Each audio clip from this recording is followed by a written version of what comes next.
माथे से टपके पसीना, गजब गर्मी के महीना। माथे से टपके पसीना, गजब गर्मी के महीना। गर्मी के महीना, गर्मी के महीना, गर्मी के महीना, गर्मी के महीना।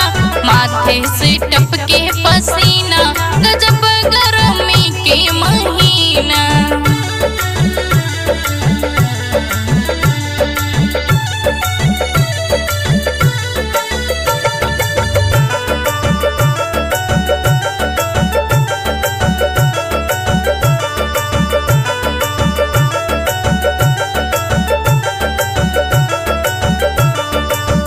हमरे ससुर जी पंखा ले आए, पंखा ले आए हो, पंखा ले आए। हमरे ससुर जी